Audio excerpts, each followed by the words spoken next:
श्री कबीरदास जी महाराज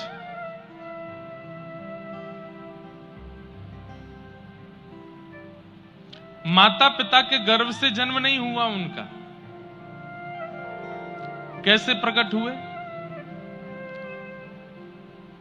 हमारे भारत के आचार्य परंपरा के एक आचार्य प्रवर परम पूजनीय प्रातस्मरणीय अनंत श्री विभूषित श्री रामानंदाचार्य जी महाराज, जगत गुरु श्री रामानंदाचार्य जी महाराज काशी में निवास करते थे। तो जब वो अपनी कुटिया पे बैठ करके भजन करते थे तो एक ब्राह्मण परिवार का एक व्यक्ति, उसका नियम था रोज पत्र पुष्प तोड़ करके ले जाना, श्री रामानंदाचार्य जी महाराज को प्रदान करना ताकि वो अपनी सेवा में उसको प्रयोग में ले सकें। सब लोग इधर देखो, ध्यान से सुनो, ध्यान से सुनना। नित्य पुष्प तुलसी जो पूजा की सामग्री होती थी वो चयन करके वो ब्राह्मण देवता जाते और श्री रामानंदाचार्य जी को प्रदान करते। रामानंदाचार्य जी उससे अपनी पूजा अर्चना करते। एक दिन वो ब्राह्मण बहुत अस्वस्थ हो गया, जा नहीं पा रहा था, तो उसने अपनी एक बेटी को कहा कि तुम चले जाओ। दुर्भाग्य से उसकी जो बेटी थी वो बाल विवाह उसका हुआ था और वो बालक अवस्था में ही विधवा हो गई थी, उसके पति नहीं था। पिताजी ने कहा कि बेटी आज पत्र पुष्प तुम दे करके आओ महाराज जी को। वो बालिका निकली। श्री रामानंदाचार्य जी महाराज और भी कई संतों के ऐसे नियम होते हैं कि वो माताएं बहनों से पर्दे में ही मिलते हैं, सन्मुख नहीं मिलते। तो जैसे ही बालिका आई तो एक झीना सा पर्दा लगा हुआ था सामने।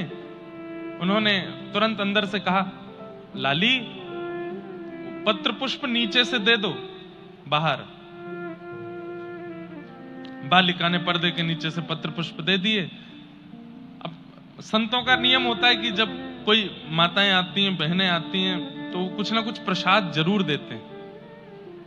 बालक आवे, माताएं आवे, बहन आवे, संत जन कहते हैं रुक जाओ, कुछ लेके जाओ। तो रामानंदाचार्य जी बोले थोड़ी देर बैठो, कुछ प्रसाद देता हूं। अपने ठाकुर जी की आराधना करके ठाकुर जी को निवेदित किए गए जो पुत्र पुष्प थे उन्हीं को लेकर के कहा, बिटिया लाओ अपना पल्लू करो, हम देते हैं प्रसाद। अब उस बालिका ने जब पल्लू किया, पता नहीं रामानंदाचार्य जी के मन में क्या आया, और वो पत्र पुष्प देते हुए कह दिया, पुत्रवान भव।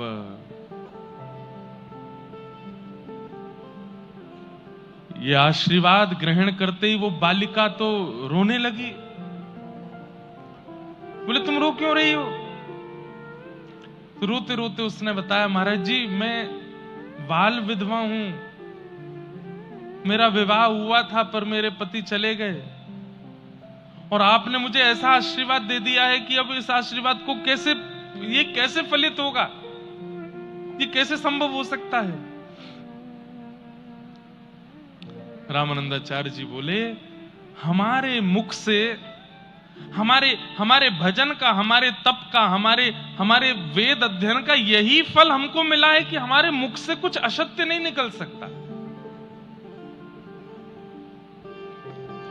पता नहीं ठाकुर जी की कौन सी लीला घटने वाली है। पुत्री, अब ये बात निकली है तो पूर्ण तो होगी, तुम्हारे यहां पुत्र तो होगा। वो बालिका तो रोते हुए वहां से भागी अपने वो पल्लू लेकर के, लेकिन रामानंदाचार्य जी बड़ी चिंता में आ गए। ये रामानंदाचार्य जी कौन है बंधुओं? ध्यान से सुनिएगा। जितने भी आचार्य पधारे पृथ्वी पर, वे कोई ना कोई अवतार ही पधारे हैं। दक्षिण भारत में हमारे श्री भाष्यकार शेषावतार रामानुज स्वामी जी महाराज, जिनकी कृपा से आज तिरुपति बालाजी के दर्शन होते हैं, जिनकी कृपा से पद्मनाभ भगवान के दर्शन, जिनकी कृपा से श्री रंगनाथ भगवान के दर्शन होते हैं, ऐसे रामानुज स्वामी जी किनके अवतार हैं? भगवान के शेषनाग, वे ही आचार्य रूप में जीवाचार्य बन करके पधारे। वे ही त्रेता में लक्ष्मण बने, द्वापर में बलराम बने और कलयुग में श्री रामानुजाचार्य बने। ऐसे ही प्रभु श्री राम, उनको भरतलाल जी का आस्वादन करना था, भरतलाल जी के प्रेम का आस्वादन करना था, इसलिए वे कलिकाल में श्री रामानंदाचार्य जी के रूप में प्रकट हुए। कौन? प्रभु श्री राम। तो रामानंदाचार्य जी बड़ी चिंता में बैठे हैं कि ऐसा आशीर्वाद दिया है, अब ये फलित कैसे होगा।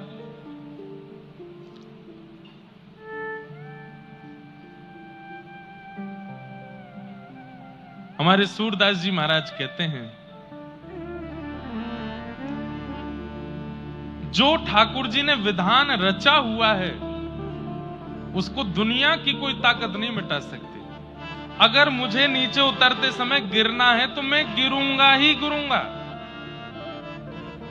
मेरे जीवन में किसी व्यक्ति को आना है, किसी व्यक्ति को मुझसे दूर जाना है तो वो होके ही रहेगा, उसको आप कैसे भी चाह करके टाल नहीं सकते। कर्म गति टाले ना ही टले, होनी होके होनी टाले ना ही टले। जो होना है वो होगा जीवन में, आप उससे बच नहीं सकते। तो फिर भजन क्यों करें? बोले भजन इसलिए करो ताकि आपकी इंद्रियों को, आपकी बुद्धि को, आपके जीवन को उस परिस्थिति से जूझने का, लड़ने का और बल प्राप्त हो। कोई ऐसी बैटरी या चार्जर नहीं आया है दुनिया में जिससे कभी फोन की बैटरी खत्म ही नहीं हो। खत्म होती है। उसका एक ही उपाय है, बोले क्या? चार्जर है, चार्जर रखना पड़ेगा पास में, चार्जर लगाओ, चार्जिंग में थोड़ी देर उसको एकांत में छोड़ो, फिर से चलने लायक हो जाएगा। ठीक वैसे ही भक्ति क्या है? चार्जर है।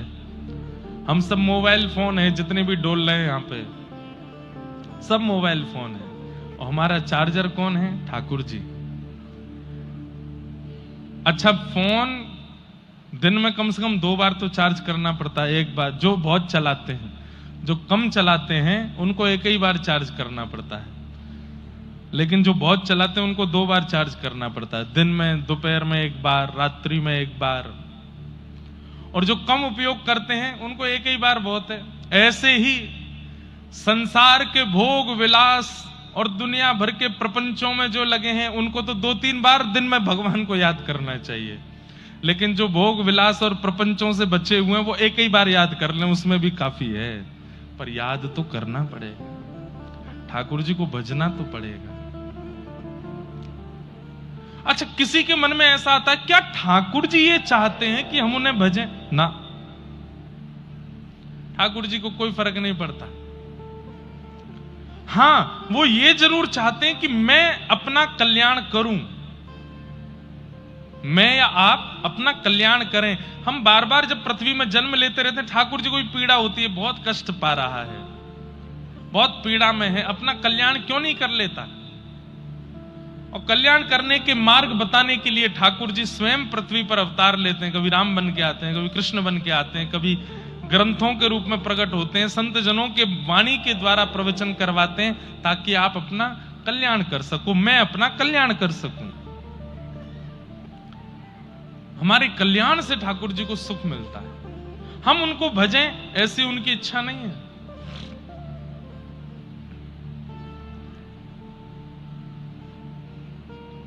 तो रामानंदाचार्य जी ने उस बालिका को पुष्प दे दिए और कह दिया पुत्रवान भव, और वो तो बाल विधवा रोती हुई दौड़ी गई। रामानंदाचार्य जी बोले वाणी निकली है, अब पूर्ण तो होगी, अब कैसे होगी ये ठाकुर जी जाने। यहां लक्ष्मी नारायण भगवान वैकुंठ में बैठे थे और उनमें आपस में चर्चा हुई कि मानव कल्याण के लिए पृथ्वी पर किसी को भेजना चाहिए, किसको भेजें, कहां भेजें? तो लक्ष्मी जी से कहा आप थोड़ा चयन करके आओ। बंधुओं, एक बात सुनिएगा, बहुत बड़ी बात कह रहे हैं, पते की बात, ध्यान से सुनिएगा। आकाश मार्ग में, वैकुंठ में, साकेत में, गोलोक धाम में जो वैष्णव भक्त जन हैं वो तैयार बैठे रहते हैं कि हम पृथ्वी पर जन्म लेने के लिए कहीं जाएं, पर उन्हें ऐसे पवित्र विचारधारा वाले माता पिता और परिवार दिखाई नहीं दे रहा आजकल कि जहां वो जन्म ले सके। समझ रहे हैं हमारी बात को? घरों से पवित्रता चली गई, विचारों से पवित्रता चली गई, लोगों के जीवन से पवित्रता चली गई। इतने अपवित्र आचरण में लोग जीव सब आ गए हैं कि अब आचार्य रूप को जन्म लेने की इच्छा तो हो रही है, पर उनको ऐसा पवित्र कुल मिल नहीं रहा है जहां वो जन्म ले सके।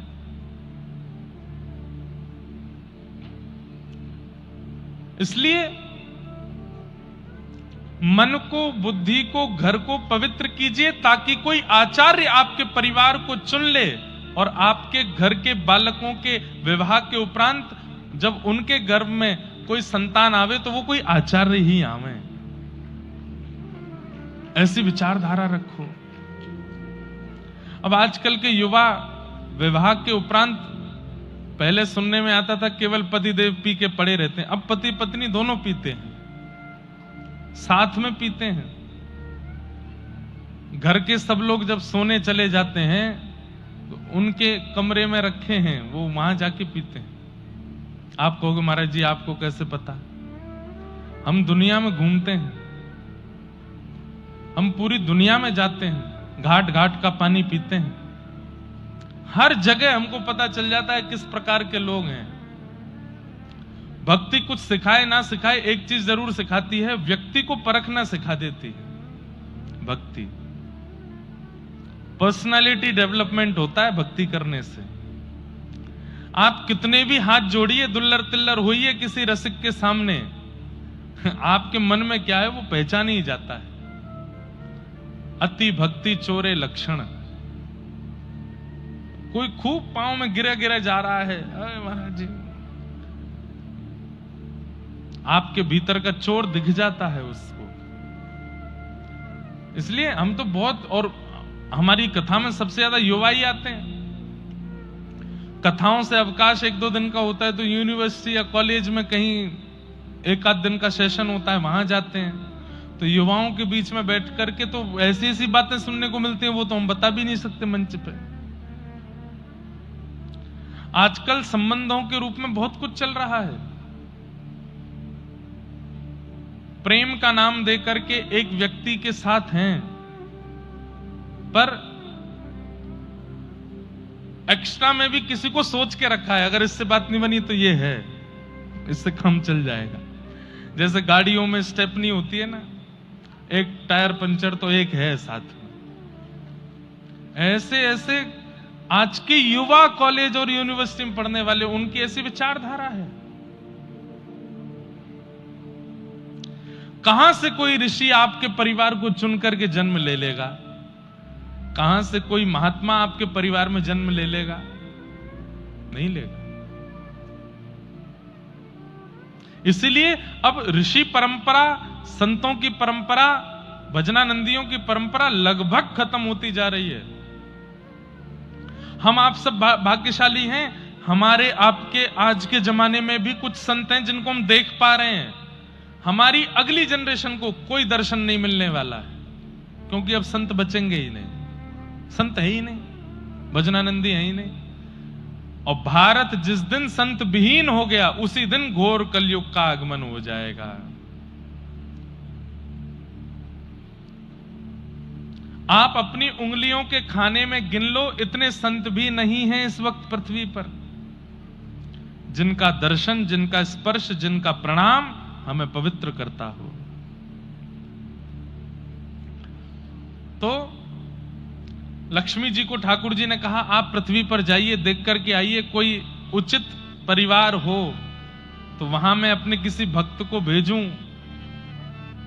तब लक्ष्मी जी भ्रमण करते करते करते करते काशी पहुंची। काशी में श्री रामानंदाचार्य भगवान विराजमान थे। लक्ष्मी जी के आते ही उन्होंने कैंकर्य किया, प्रणाम किया और कहा, बड़े चिंतित हो आप, क्या बात है? तो रामानंदाचार्य जी बोले, पराम्बा जगदम्बा श्री लक्ष्मी जी, मैं ये तो नहीं कहूंगा कि मुझसे एक अपराध हुआ, पर एक ऐसी घटना आज सुबह सुबह हो गई है कि मुझे लग रहा है वो घटना पूरी कैसे होगी। बोले क्यों? बोले एक बाल विधवा कन्या मेरे पास आई थी, मैं उसे पहचान नहीं पाया और मेरे मुख से निकल गया कि पुत्रवती भव। अब कैसे पुत्र होगा? लक्ष्मी जी ने कहा बस मैं समझ गई कैसे होगा। वही कन्या है और वही पवित्र है जिसके यहां पर ठाकुर जी का कोई भक्त आ सकता है। मुझे बताइए किसकी कन्या है? तो रामानंदाचार्य जी ने बताया वो कन्या है, उसकी कन्या है, ऐसे बस तुरंत लक्ष्मी जी पहुंची वैकुंठ और जाके ठाकुर जी से कहा मिल गया परिवार, मिल गई एक कन्या जहां पर आप अपने परम भक्त भागवत को भेज सकते हैं। तुरंत ठाकुर जी ने प्रहलाद जी का आवाहन किया और प्रहलाद जी महाराज से कहा हे श्री भक्त प्रहलाद, अब आपको धराधाम पर जाना है और जाकर के जीवों का कल्याण करना है। तब प्रहलाद जी ही श्री कबीरदास जी के रूप में पृथ्वी पे आए। कैसे आए? वो कन्या जो उसकी झोली में पुष्प पत्र डाल दिए थे उसको समेट करके घर की ओर जा रही थी, रो रही थी, मैं तो मुंह दिखाने लायक नहीं बची। पिताजी वैसे ही संकोच में रहते हैं कि मेरी पुत्री विधवा हो गई, अब ये संत ने ऐसा आशीर्वाद दे दिया है, इससे तो और ज्यादा कठिन हो गया, अब मैं क्या करूं। इतने में ही क्या हुआ, उसके हाथ में जो पल्लू था वो भारी होने लगा, इतना भारी हो गया, उसने जैसे ही हटा करके देखा तो पत्र पुष्प तो अंतर ध्यान थे, वहां एक छोटा सा बालक आ गए, श्री कबीरदास।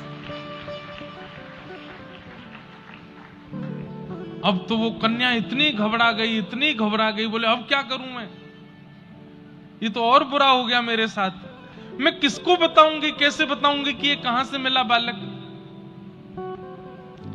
तभी एक सरोवर के किनारे वो कन्या गई और उस बालक को वहीं छोड़ दिया और ठाकुर जी से क्षमा मांगने लगी, मुझे क्षमा कर दें प्रभु, मैं इसको स्वीकार नहीं कर पा रही हूं। सरोवर के किनारे छोड़ करके दया तो आ रही थी, लेकिन लोक लाज, सबसे बड़ा रोग क्या कहेंगे लोग। किस किस को सत्य बताती घूमूंगी, क्योंकि लोगों को तो उतना ही समझना है जितनी उनकी बुद्धि है। आप कितना भी सत्य बताते रहिए, लोग वो नहीं समझेंगे जो सत्य है, लोग वो समझेंगे जो वो समझना चाहते हैं। लोग वही स्वीकार करेंगे जो उनको प्रिय लगता है, समझने में अच्छा लगता है। शंकर जी पार्वती जी के साथ नंदी पे बैठ करके जा रहे थे, लोग बोलने लगे बताओ बिल्कुल दया नहीं आ रही है, बेचारे भार बन करके बैठे हैं नंदी के ऊपर। शंकर जी उतर गए, पार्वती जी को भी उतार दिया, बोले लोग बात बना रहे हैं कि हम लोग नंदी पे भार बना, नीचे उतर जाओ। नंदी चल रहा है, अगल बगल में शंकर पार्वती चल रहे हैं, लोग कहने लगे बताओ वाहन है फिर भी पैदल चल रहे, कैसे पागल है। शंकर जी बोले पार्वती जी लोग बात बना रहे हैं, मैं चढ़ जाता हूं, तुम पैदल चलो। एक नीचे चलेगा, एक बैठ के चलेगा तो शायद कम बात बनेंगी। लोग बात बताने लगे, बताइए कैसे पतिदेव में पत्नी को पैदल चलवा रहे, खुद बैठ गए ऊपर। शंकर जी उतर गए, बोले देवी आप बैठ जाओ, लोग बात बना रहे हैं। पार्वती जी बैठ गई, शंकर जी बोले अब ठीक है। लोग बोले जो रुके गुलाम, पत्नी बैठा रखी है, खुद पैदल चल रहे हैं उसके नीचे। शंकर जी को आया गुस्सा, बोले पार्वती नीचे उतरो, नीचे उतरो, और नंदी को अपने सिर पर बैठा लिया, बोले अब चलो। लोग बोले बताओ भलाई का जमाना नहीं रहा है, वाहन के ऊपर बैठना चाहिए, वाहन अपने ऊपर बैठा रखा है। शंकर जी बोले कहां जाए हम, तुम लोग कहीं जीने दोगे कि नहीं। तो भैया ये संसार है, इसको सत्य सुनना प्रिय नहीं है, इसको वो सुनना प्रिय है जिससे चाय गटकने में अच्छा लगे। भाई चाय पे चर्चा भी तो होनी चाहिए, दो लोग चाय पिए तो बीच में बात क्या होगी। तो इसलिए वो बातें रखो जिससे चाय गटकी जा सके। आज के लोगों को सत्य सुनना प्रिय नहीं है, आज के लोगों को वो सुनना प्रिय है जिससे उनके मन का मनोरंजन हो जाए। ऐसे हैं लोग। तो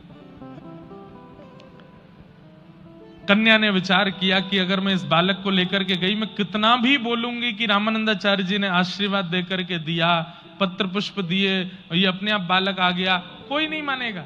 छोड़ दिया, एक सरोवर के तट पर छोड़ दिया।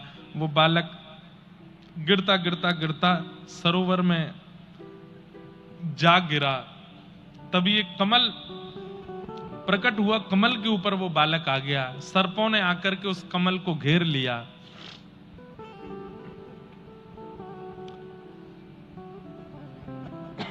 तभी काशी का एक कपड़ा बुनने वाला व्यक्ति, जो कि हिंदू नहीं था, मुस्लिम था, उसकी पति पत्नी दोनों जा रहे थे। दोनों की यहां संतान नहीं थी, संतान की इच्छा बहुत ज्यादा थी।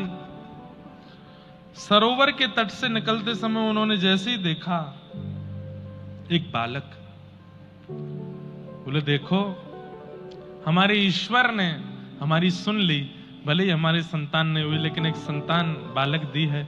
थोड़ी देर हम प्रतीक्षा करते हैं, अगर इसके माता पिता आ गए तो ठीक, नहीं तो हम इसको लेके चले जाएंगे।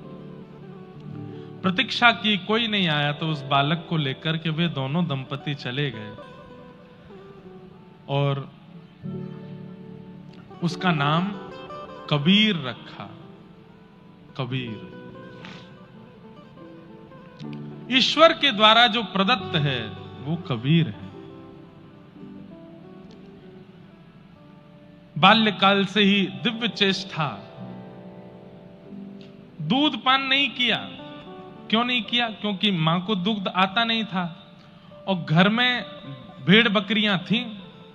मुसलमान का घर था तो वहां कोई गैया और ये तो थे नहीं, तो उनका भी दूध नहीं पिया, भेड़ बकरियों का भी। मुख खोलते ही नहीं थे, बस नेत्र बंद, मुख बंद, और बस बैठे बैठे बस श्वास चल रही है छोटे से बालक की। माता बड़ी घबराहट में आ गई, बोले ये कुछ खाता पीता नहीं है, इसको कोई नजर गुजर तो नहीं लगी। मौलवी के पास लेकर के गए, मौलवी से जाकर के कहा आप थोड़ा झाड़ फूंक कर दो।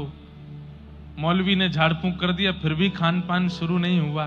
तो उन्होंने कहा तुमको कहां से मिला बालक? तुम्हारा ही बालक है? बोले नहीं हमारा तो नहीं है, ऐसे ऐसे हमको तो एक सरोवर पे मिला। बोले हो ना हो ये किसी हिंदू का बालक है, और हो ना हो किसी तपस्या से प्रकट हुआ बालक है, इसको पवित्र वस्तु सेवन का शायद अधिकार है। तुम एक काम करो, किसी हिंदू के घर से शुद्ध वेद लक्षणा गौ माता का दुग्ध और उनके भगवान का भोग लगाया हुआ लेके आके पिलाना है, इसको पीता है कि नहीं।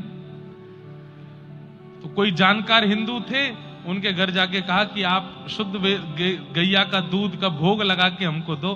तो हिंदू भी आश्चर्य में पड़ गए, हमारे भगवान का लगा हुआ भोग तुम क्यों पियोगे? बोले कि कुछ काम है जरूरी।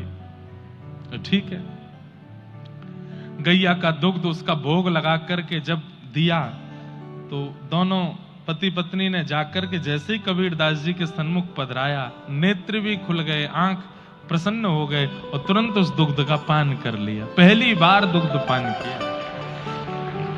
मतलब आप एक चीज अनुभव करेंगे बंधुओं, ये तो कबीरदास हैं, पर हम सबके घरों में जन्म लेने वाले बालक भी अपने जन्म के कुछ वर्षों तक बड़े शुद्ध और सात्विक होते हैं। जैसे जब तक अन्नप्राशन नहीं होता तब तक बालक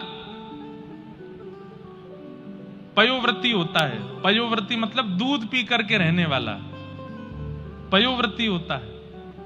उसके बाद हम उसको अन्न देना प्रारंभ कर भी देते हैं तो भी 5 साल 6 साल तक उस बालक का रुझान धार्मिक ही होता है।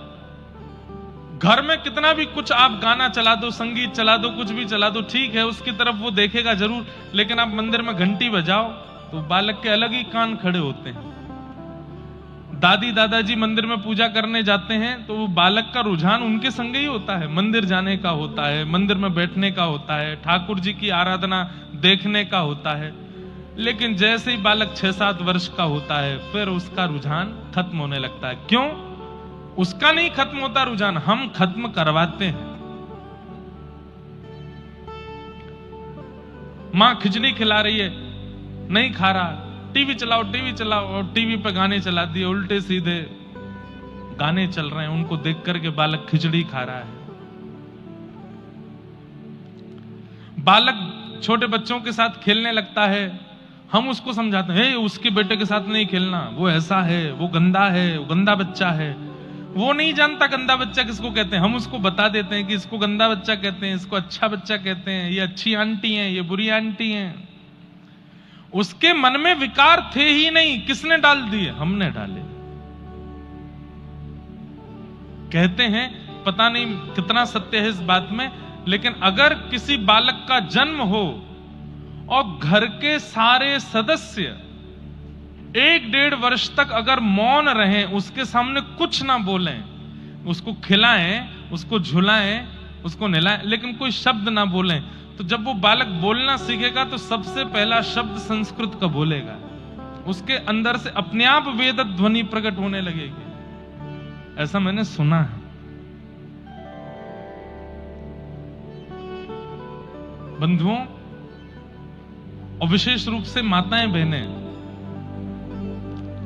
9 महीने का प्रसव काल जब बालक गर्भ में होता है और उसके बाद 6 वर्ष तक की आयु, मतलब ये 6 वर्ष 9 महीने जितना हो सके पवित्र विचारों के साथ अगर मां रह ले और उस बालक का वातावरण आवरण सब पवित्र रखे, वो बालक देश की दुनिया की काया पलट करने वाला बालक होगा, ये निश्चित बात है।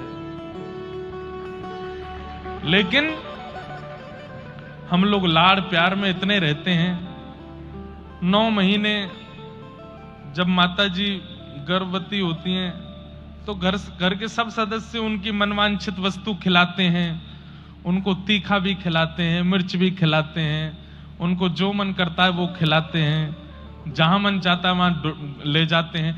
हम कोई प्रतिबंधित करने के लिए नहीं आए कि प्रतिबंध करो, नहीं, बिल्कुल प्रतिबंध मत करो, पर ये शास्त्रीय बात है। श्रीमद् भागवत जी के महात्म्य में बताया गया है, ये 5 काम अगर माताएं गर्भाधान के समय करें तो उनका बालक निर्मल होगा। सत्यम शौचम दया दानम एक भुक्तम तु भोजनम वर्षावद स्त्रिया कार्यम तेन पुत्रोति निर्मल। सबसे पहला, जैसे ही पता चले कि गर्भ में अब बालक है, उस दिन के बाद मजाक में भी झूठ नहीं बोलना है, झूठ बोलो ही नहीं, सत्यम, सत्य ही बोलना है। हां, पति के जीवन के ऊपर कोई बात आ जाए, परिवार को बचाने के ऊपर कोई बात आ जाए और वहां अगर एक असत्य बोलने से सब बच रहे हो तो बात अलग है, लेकिन सामान्य सामान्य सी बातों पर भी झूठ ये नहीं बोलना है। जैसे ही गर्भ में बालक आ जाए झूठ नहीं बोलना है, सत्यम। दूसरी बात शौचम, गर्भ में बालक आने के बाद जितना पवित्र हो सके उतना पवित्र रहने का प्रयास करे। स्नान करके जिस स्थान पर बैठे उसको भी पवित्र रखे, पवित्र नए वस्त्र ही पहने, पुराने वस्त्र ना पहने, क्योंकि बाह्य पवित्रता जब होती है तभी मन भी पवित्र होता है, और मन पवित्र होगा तो बालक पर उसकी पवित्रता का असर जाएगा। तो सत्यम शौचम। और तीसरा, रोज सुबह उठ करके स्नान ध्यान करके पूजा पाठ बाद में करे, पहले दान करे, अन्न दान करे, वस्त्र दान करे, वस्तु दान करे, रोज दान करे। जब तक बालक का जन्म ना हो माता जी रोज दान करें। हम कह रहे हैं 1 रुपया भी जाए लेकिन जाना उनके हाथ से चाहिए, दान के रूप में। सत्यम शौचम दया दानम, और दया। चौथी चीज क्या? दया करे। कोई अगर कड़वा बोल भी जाए तो उसको भी क्षमा कर दे, बोले क्षमा है, कोई बात नहीं, मेरे लिए तुम प्रायोरिटी नहीं हो, अभी गर्भ में जो है उसको सुधारना है। दया करे, सब पर दया, क्रोध नहीं, आक्रोश नहीं। और कई लोग होते हैं वो क्रोध नहीं रोक पाते अपना, ऐसी माता जी डायरी रखें, किसने आपके साथ कब क्या किया उसमें लिख दो, बोले 9 महीना बाद बताऊंगी तुझे तो अभी क्रोध नहीं करूंगी। उस समय क्रोध नहीं करना है, और उस समय तुरंत लंबी लंबी सांस लो, जिससे आपको अच्छा लगता है वो अच्छा लगने वाला का क्रोध नहीं आना चाहिए। सबसे ज्यादा गर्भ के बालक की बुद्धि को विकृत यदि कोई करता है तो वो मां का क्रोध। जब गर्भ में बालक होता है उस समय क्रोध ना आवे। सत्यम शौचम दया दानम। और पांचवा थोड़ा कठिन है, लेकिन डॉक्टर से प्रिस्क्रिप्शन लिखवा करके, घर के बड़े लोगों की आज्ञा लेकर के अगर ये पांचवा भी हो सके तो करना चाहिए। एक भुक्तुम तु भोजनम। बहु व्यंजन एक ही बार पावे दिन में, बाकी ज्यादा से ज्यादा सात्विक आहार, पौष्टिक आहार और फल का सेवन करे। मतलब रोटी सब्जी दाल चावल जो ये विकार उत्पन्न करने वाली सामग्री हैं, ये एक ही बार पावे। इसके अलावा जो पाने की सामग्री रहे दिन भर में पौष्टिक हों। डाइटिशियन से पूछ के, डॉक्टर से पूछ के, अन्न सेवन ज्यादा ना हो। अब डॉक्टर कह दे कि नहीं नहीं खाना ही पड़ेगा तो फिर कोई बात नहीं है। नहीं तो एक भुक्तुम तु भोजनम। अगर किसी माता जी ने 9 महीने तक इन नियमों का पालन कर लिया तो भागवत जी के महात्मा में कहते हैं तेन पुत्रोति निर्मल। उनका पुत्र और उनकी पुत्री सामान्य नहीं होगी। बंधुओं देखो, लोक प्रसिद्धि होना सामान्य बात है, जग प्रसिद्धि होना सामान्य बात है, लेकिन संतों में और ठाकुर जी के भाव में तुम्हारी प्रसिद्धि होना यह विशेष बात है। कौन जानता है आपको? बोले मुझको इतने लोग जानते हैं, मेरे इतने फॉलोअर्स हैं, मुझे राष्ट्रपति जानते हैं, प्रधानमंत्री जानते हैं, मुख्यमंत्री जानते हैं। ठाकुर जी जानते हैं तुमको? नहीं जानते। ठाकुर जी नहीं जानते। उनमें प्रसिद्ध होना यह विशेष बात है। कोई जाने ना जाने, ठाकुर जी जानते हैं तो सब काम बढ़िया है। आज कबीर दास हैं, दुनिया के प्रधानमंत्री आएंगे चले जाएंगे, राष्ट्रपति आएंगे चले जाएंगे, मुख्यमंत्री आएंगे चले जाएंगे, लोग उद्योगपति आएंगे चले जाएंगे, कभी कोई देश बड़ा बनेगा, कभी कोई देश छोटा बनेगा, लेकिन कबीर दास की गाथा चलती ही रहेगी। मीराबाई के चरित्र चलते ही रहेंगे दुनिया में। सूरदास जी के चरित्रों को कोई रोक नहीं सकता। ये 1000 साल बाद भी गाए जाएंगे। क्यों? क्योंकि ये ठाकुर जी के लोक में प्रसिद्ध हैं। ये ठाकुर जी में इनकी प्रसिद्धि है। आप कहोगे महाराज जी आजकल मॉडर्न जमाना है, आजकल लोग इतना भक्तों को नहीं जानते। हम एक नाम बोलेंगे, हो ही नहीं सकता कि कोई जानता ना हो। स्वामी विवेकानंद, कौन नहीं जानता उनको? वो फिलॉसफर बाद में हैं, बुद्धिमान बाद में हैं, वो भक्त पहले हैं। स्वामी विवेकानंद, रामकृष्ण परमहंस, कौन नहीं जानता उनको? सब जानते हैं। अगर कल लगा मुझको तो स्वामी विवेकानंद जी का भी चरित्र सुनाएंगे, कैसे वो भक्त थे, कैसे, क्योंकि आज के युवाओं को बहुत प्रेरणा मिलती है स्वामी जी के भाव से। तो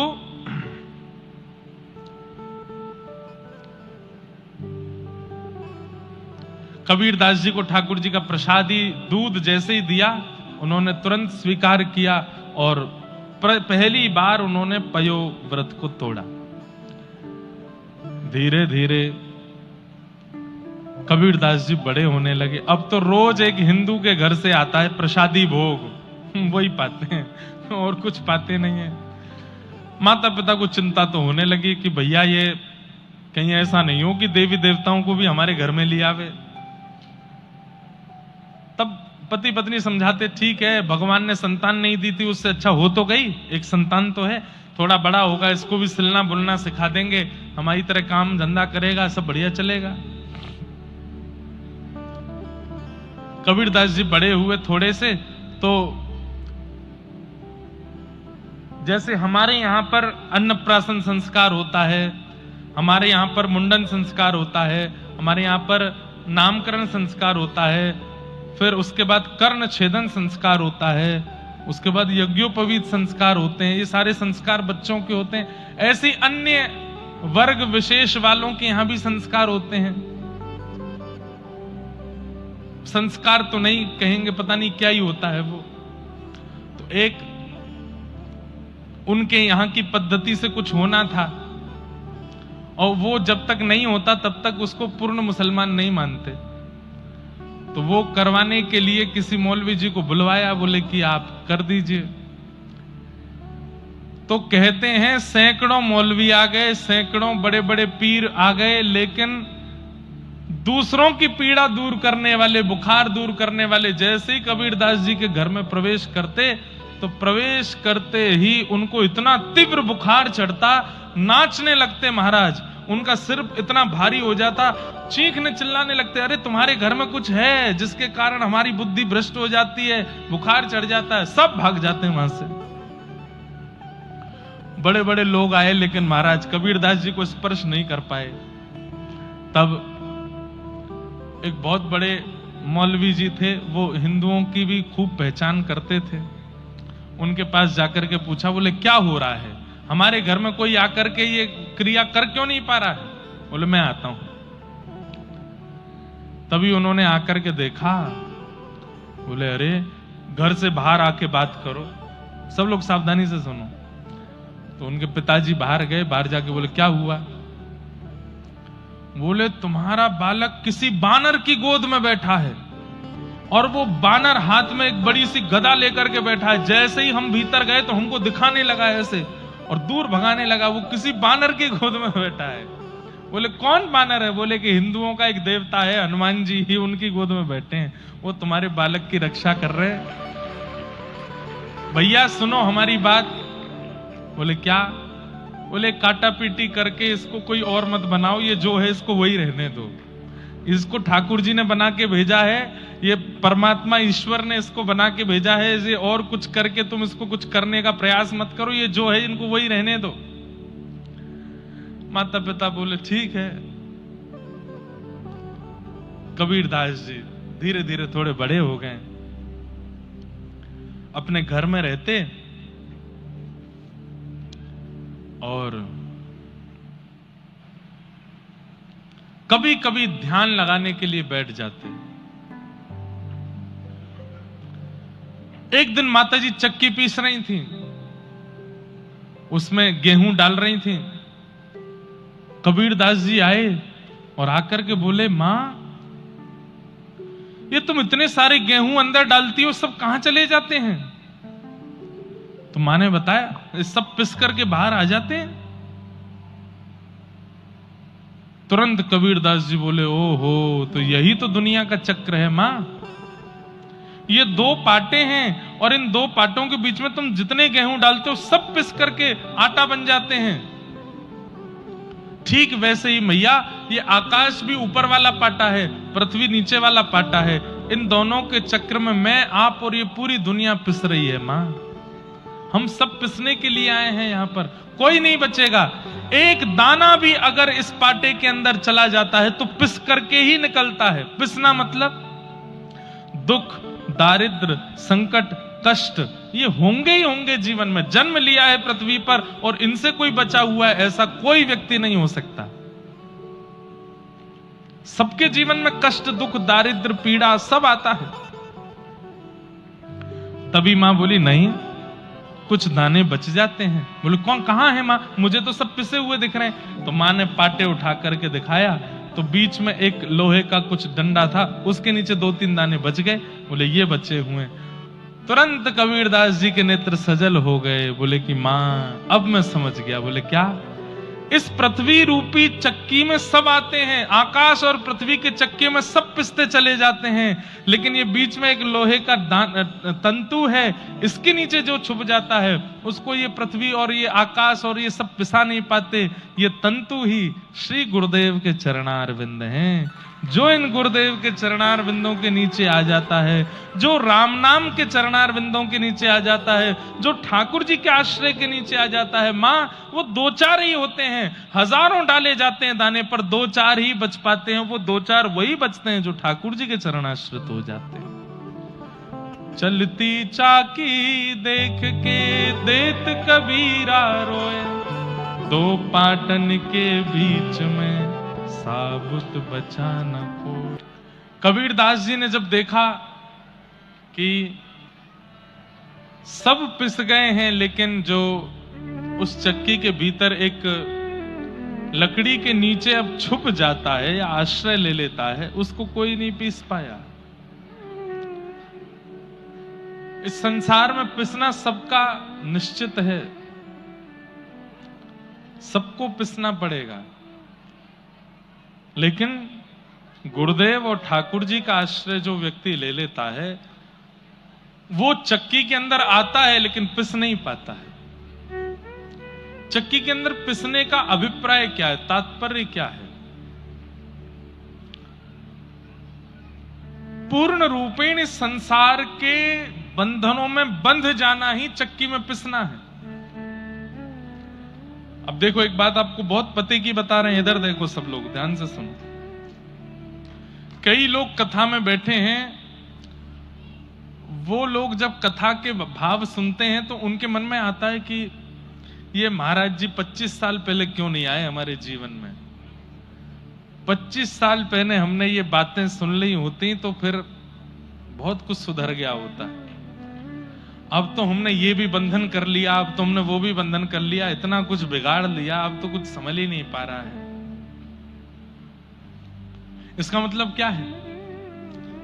जिनके मन में ये भाव आता है ना कि यार 25 साल पहले हो जाता तो बढ़िया रहता, तब थोड़े समझ जाते हम, हमें कोई इतनी बातें बता देता, इतना समझा देता, इतना व्यवस्थित कर देता, तो हम शायद इतने बिगड़ ना पाते। पर वास्तविकता यह है, जो ऐसा सोच रहे हैं वो पिस चुके हैं, अब कोई चारा नहीं है, अब पिस गए आप।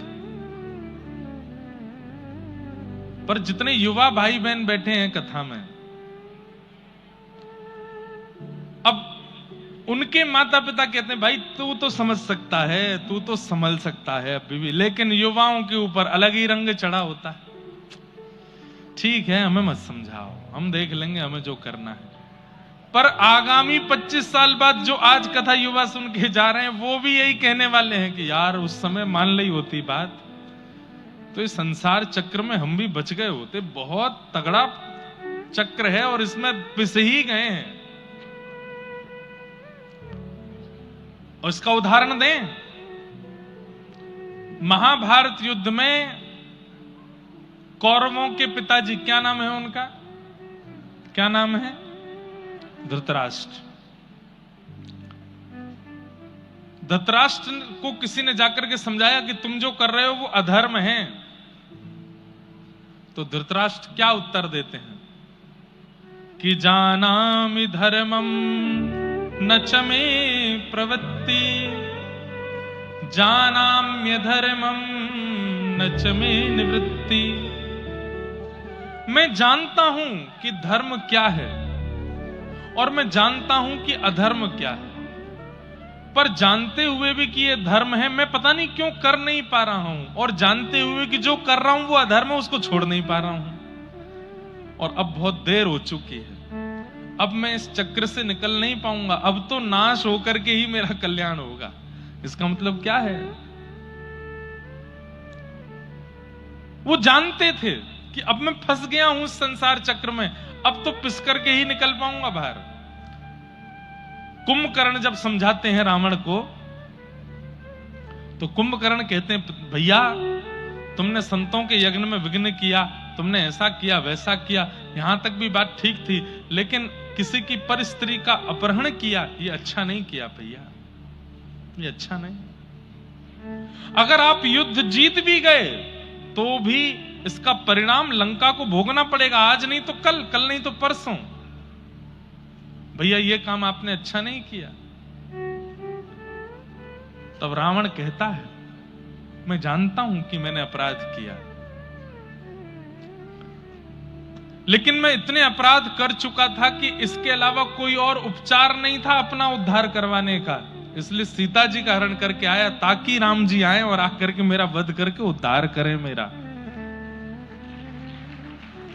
नहीं तो मेरे उद्धार का और कोई रास्ता मुझे दिख नहीं रहा है। क्यों? पिस गया हूं मैं भी संसार में। अब मैं अगर ये सोचूं कि भाई रावण तू बद्रीनाथ चला जा, अब जाके भजन कर ले, तू गंगा तट पर जाके, अब ये हो नहीं पाएगा। अब तो एक ही उपचार है कि मैं इतना क्रूर हो जाऊं कि ठाकुर जी को आना पड़े मेरा वध करने।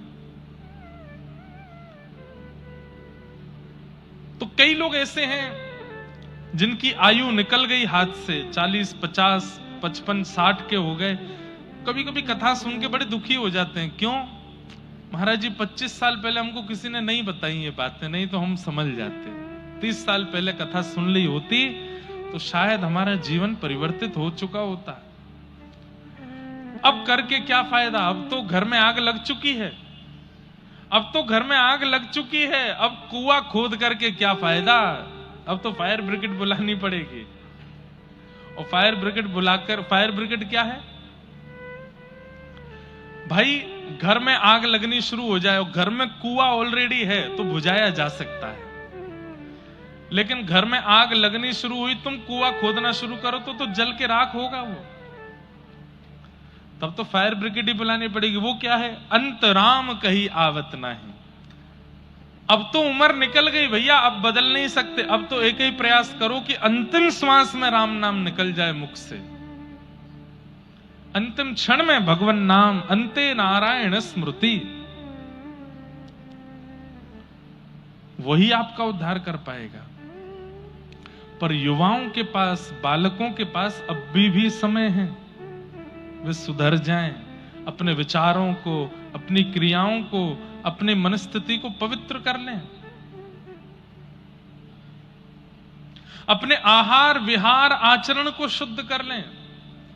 मैं ऐसा नहीं कहता कि वो कॉलेज के फंक्शन, यूनिवर्सिटी के जो बड़े बड़े फेस्ट होते हैं उनमें जाओ, बाहर से सबको ऐसे दिखाओ कि भाई तुमसे ज्यादा संसारी कोई नहीं, पर अंदर से परम वैष्णव रहो, परम भक्त रहो, शुद्ध आचरण, शुद्ध बुद्धि का पालन करो।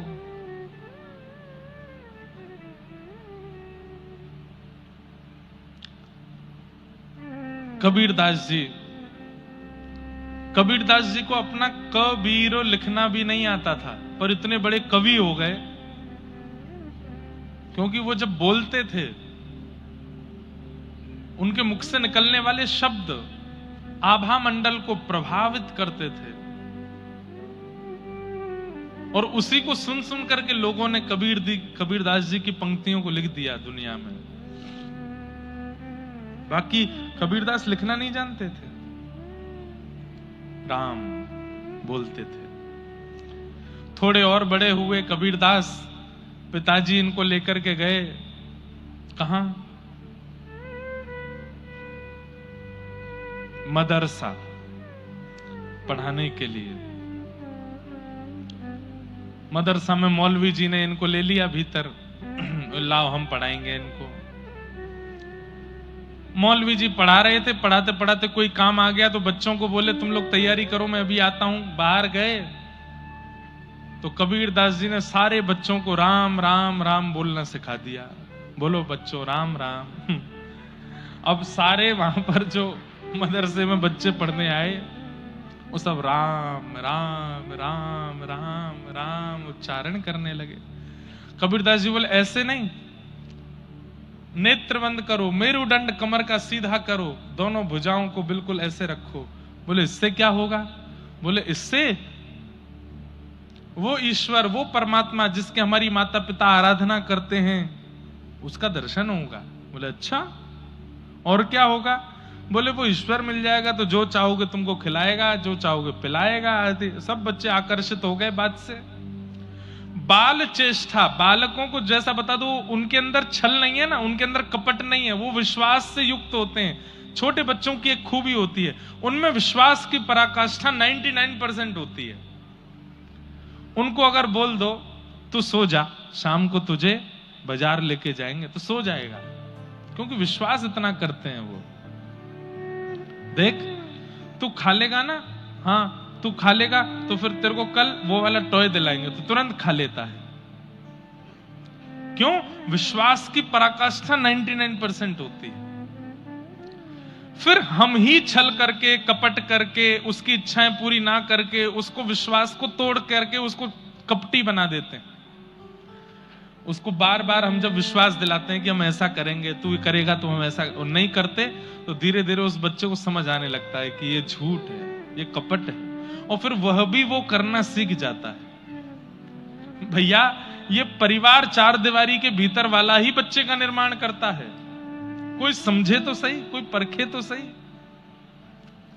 बाद में फिर रोते हैं 15-16 साल की अवस्था में, ये बच्चा ऐसे कैसे बिगड़ गया। वो बिगड़ा नहीं है, उसकी बचपन में आपने ऐसी क्रियाएं की हैं कि उसकी बुद्धि ऐसी हो गई।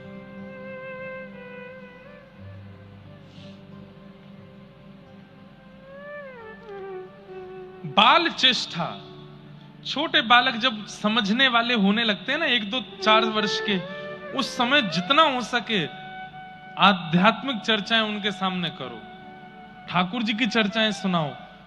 अरे कहीं और घूमने जाना ही नहीं है, वहां जाना है जहां संत विराजमान है, वहां बच्चों को घुमाने लेकर के जाओ। मतलब जैसे वेकेशन पर बच्चे घूमने जाते हैं, वो फिर उनके स्कूल में पूछा जाता है कि चलो अपने वेकेशन के बारे में लिखो। कोई मनाली के बारे में लिखता है, कोई पांडिचेरी के बारे में लिखता है, कोई साउथ के किसी बीच के बारे में लिखता है। आपके बच्चे वृंदावन के बारे में लिखें, आपके बच्चे नाथद्वार के बारे में लिखें, द्वारिका के बारे में लिखें, जगन्नाथपुरी के बारे में लिखें, तिरुपति वेंकटेश के बारे में लिखें, और या फिर जहां संत विराजमान है वहां के बारे में लिखें कि हम अपने वेकेशन में यहां गए थे, वहां हमने संतों को भोजन कराया, वहां की गौशाला बड़ी पवित्र थी, गायों का रोज सुबह शाम दूध काढ़ा जाता था। वे गैया, एक गाय का मैंने नाम रख दिया था माधवी, उसके बालक का नाम मैंने कृष्ण गोपाल रख दिया था। ऐसे बच्चे लिखा करें, कितने सात्विक हो जाएंगे वो बालक। एक बालक को मैं जानता हूं, उसका जन्म हुआ हवाई अमेरिका में, लेकिन उसकी माताजी ने बाल्यकाल से ही उसको इतना सत्संग आदि सुनाया, फोन पर ही, आईपैड पर ही इतना सुनाया, वो सोता भी रात को कथाएं सुन करके है। कथा अब जैसा सुनाओगे वैसा बालक बनता चला जाता है। उसने कार्टून कभी नहीं देखा, उसने और कुछ कभी नहीं देखा, बस ये सत्संग, चर्चा, कथा, भागवती सुनी उसने।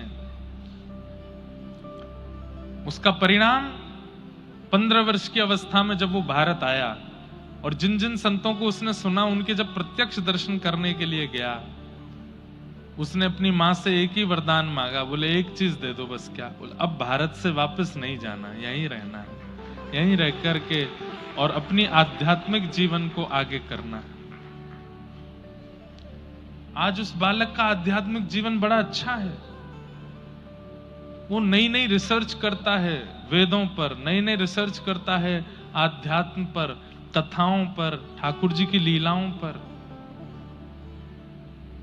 नित्य 12 तिलक लगाता है, यज्ञोपवीत धारण करता है, धोती पहन करके रहता है। 15-16 वर्ष का है बस। वेदों की ऋचाएं उसको याद है। उसके पीछे कारण केवल और केवल बाल अवस्था से जो उसने सुना, जो उसने देखा, ऐसे विषम देश में रहने के बाद भी उसका इतना सुंदर निर्माण हो गया। तो बाल चेष्टा। कबीरदास जी तो भगवान के द्वारा भेजे गए भक्त हैं, इसलिए उनके निर्माण की आवश्यकता नहीं है। चिते चिताए आते हैं मोर, तो कबीरदास तो चिते चिताए हैं। कल 3 प्रकार के भक्तों की चर्चा और करूंगा मैं, जो ठाकुर जी के द्वारा भेजे जाते हैं, जो यहां आकर के स्वयं बन जाते हैं, या जो पूर्व जन्म के कृत्य से इस जन्म में भक्त होते हैं। उन तीनों की चर्चा कल मैं करूंगा, कैसे कैसे होते हैं। उससे यह पता चलेगा हम कौन से हैं, हम भेजे गए हैं कि पूर्व जन्म के कारण हैं, या इस जन्म में ही हम बन रहे हैं, ऐसा कुछ भाव। तो कबीरदास जी ने जाकर के सारे बालकों को राम राम सिखा दिया।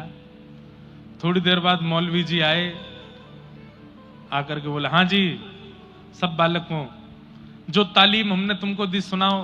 सब बालक बोले राम राम राम राम राम राम राम राम, जय सिया राम, जय श्री राम, जय सिया राम। उछल उछल के नाचने लगे, कीर्तन करने लगे। मौलवी जी तो अपनी टोपी पकड़े, दाढ़ी खींचे, ये क्या हो रहा है? पूरे मदरसे में महाराज हल्ला मच गया। कौन सिखा करके गया तुमको ये काफिरों के भगवान का नाम क्यों बोल रहे हो? बोले इसने सिखाया। बोले किसने? पहला दिन है विद्यालय में। कौन है? बोले कबीर। कबीरदास जी के पिताजी लेने के लिए आए। मौलवी जी पहले ही बाहर ही खड़े थे कबीर का हाथ पकड़ के। पिताजी बोले क्या बात है आप? बोले इसको ले जाओ, जीवन में कभी मत भेजना यहाँ पे, इसको पढ़ाना ही नहीं है हमको, हम पढ़ा ही नहीं सकते, हम तुम्हारे हाथ जोड़ रहे हैं, इसको लेके जाओ यहाँ से। बोले इसने किया क्या? बोले ये खुद सीखने आया, ये पहले दिन में इसने पूरे मदरसे में सबको राम राम सिखा दिया। एक दिन में जब इतना कर सकता है तो ये 1 आध साल पढ़ लिया यहाँ पे, तो ये तो यहाँ भीतर से सब भगवाधारी बना के निकालेगा। इसको लेके जाओ यहां से। पिताजी नाराज हो गए कबीरदास पर। अरे तू घर में कर ले जो तुझको करना है, कम से कम हमारी जगत बदनामी तो मत करवा।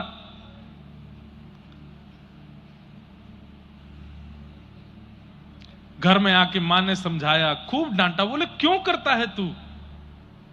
तुझे क्यों नहीं समझ में आता? ये अच्छी बात नहीं है जो तू कर रहा है। कबीरदास के नेत्रों में आंसू आ गए। बोले कि आप दोनों मेरी एक बात सुन लीजिए, मैं इसके बाद स्पष्टीकरण नहीं दूंगा। क्या?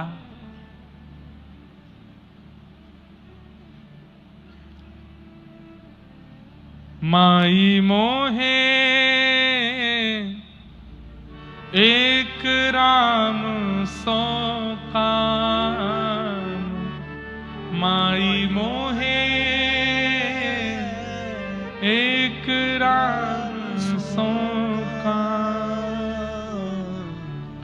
झूठो है सारा जग कितना झूठा है सारा जग कितना, झूठा है सारा जग कितना झूठा है सारा जग कितना। यहाँ नहीं है कोई अपना, यहाँ नहीं है कोई अपना। माई मेरे एक राम सो काम, माई मेरे एक राम सो काम। जब कबीरदास से बोलने लगे, खड़ी खड़ी इनकी मां रोने लगी और वो बात मुख से निकलने लगी जो कभी कोई मां अपने बालक के लिए नहीं सोच सकती। क्या? ये 2 अक्षर तेरे मुख से निकलते हैं तो मेरे मन में आता कबीर कि तू मर क्यों नहीं जाता, तू जीवित क्यों है? ऐसा बालक क्यों है हमारे घर में जो ऐसी बात करता है? थाड़ी रोए कबीर की मैया, थाड़ी रोए कबीर की मैया, थाड़ी रोए कबीर की मैया, थाड़ी रोए कबीर की मैया। और क्या कहे? ए लड़का क्यों जीवे खुदैया, ये लड़का क्यों जीवे खुदैया। अरे ये जीता क्यों है? इसके प्राण क्यों नहीं चले जाते? इसके बचपन से अब तक सब ऐसे कारनामे करता है, राम बचता है। इसके पास कोई मौलवी आने में डरते हैं, क्यों? कहते हैं कोई बानर की गोद में बैठता है। अरे कुछ भी खाता पीता नहीं है, हिंदुओं के घर से उनके देवताओं को भोग लगा करके लाओ, वो खाता है, वही पीता है। कहत कबीर सुनो री मैया, कहत कबीर सुनो री मैया। देवन हारा त्रिभुवन राय, देवन हारा त्रिभुवन राय। हरी मैया मेरे चित्त में कौन बैठा है? बोले त्रिभुवन राय। राय कहते हैं राजा को। इस त्रिभुवन का राजा मेरे चित्त में बैठा है, उससे बड़े बड़े देवता हार गए, तो आप तो एक मैया हो बस। वो जिसके चित्त में बैठ जाते हैं उसकी विजय निश्चित है मां। मेरे चित्त में राम बैठे, अब वो नहीं जाएंगे यहां से।